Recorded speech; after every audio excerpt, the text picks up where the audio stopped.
Ses petits yeux là, il a une petite joie de vivre, il est heureux, il est content, ce sourire magnifique. Au sein de cette famille, le petit Matteo est de toutes les conversations à chaque instant. Atteint d'une pathologie rare, ce bébé de 20 mois est hospitalisé à Paris, entouré de ses parents qui ont dû mettre en suspens leur vie choltaise. Une situation que suivent à distance les proches. Tous les jours, c'est aléatoire, Matteo, c'est jamais pareil. Ça peut changer dans la journée, ça peut changer très vite. Il peut être bien le matin et le soir, il n'est pas bien du tout.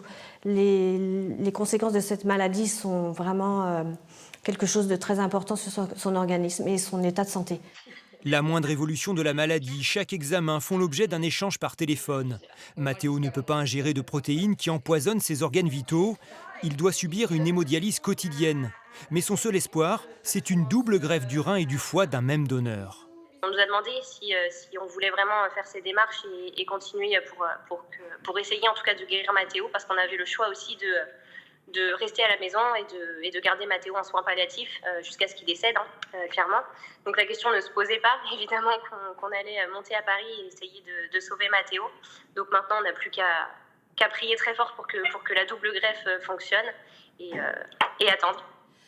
En attendant, pour soulager le couple qui supporte avec un seul salaire les frais de logement et du quotidien parisien, la grand-mère de Matteo a ouvert une cagnotte en ligne avec l'aide de sa sœur.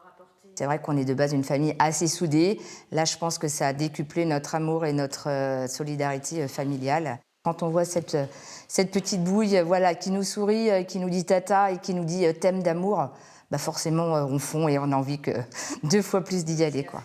C'est ce que je dis souvent, on en voit plein des situations tragiques, mais on se dit c'est triste, mais on ne va pas forcément aller faire un geste. Et là, vraiment, cet élan de solidarité, ça touche, surtout en cette situation de crise, d'autant plus. Et quand on est impacté personnellement et de se dire tout le monde se manifeste par la cagnotte, c'est chouette. Toute la famille se prépare donc à cette échéance encore incertaine, de voir Matteo devenir le premier enfant de son âge à subir une telle intervention à l'hôpital Necker et remporter une victoire sur la maladie.